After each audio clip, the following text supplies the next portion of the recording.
incompréhensible dans l'univers et qu'il est compréhensible. Cette citation résume notre domaine de recherche qui est les neurosciences.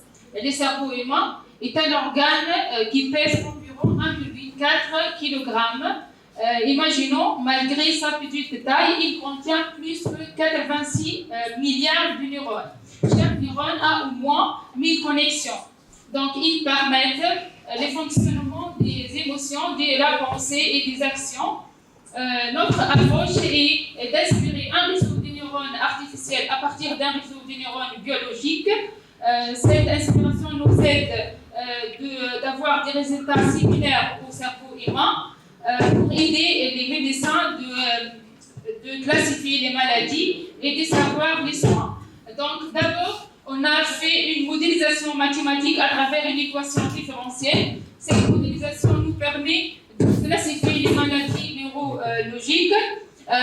Cette équation à des structures variables nous permet de déterminer les comportements du cerveau. Donc, on a réussi de déterminer les comportements du cerveau et EEG, soit des comportements de maladies normaux ou bien anormaux. On a publié ce travail dans un journal de Scopus.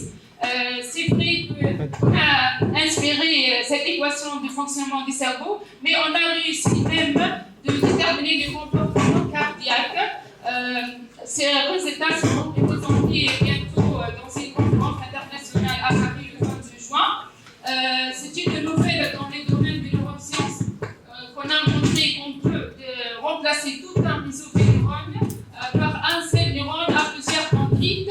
Imaginons qu'on utilise seulement 3 neurones pour déterminer les comportements cardiaques et un neurone à 7 dendrites pour classifier les maladies neurologiques.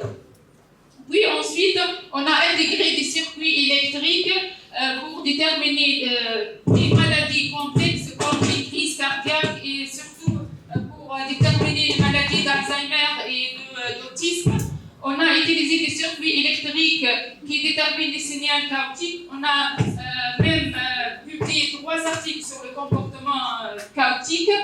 Puis on a combiné cette équation avec les circuits électriques pour implémenter une carte FPGA. Cette carte est une carte programmable qui fonctionne en temps réel et aide les médecins de savoir les maladies et bien déterminer les soins. Voilà, on va finir par une question. Est-ce qu'on peut même générer un cerveau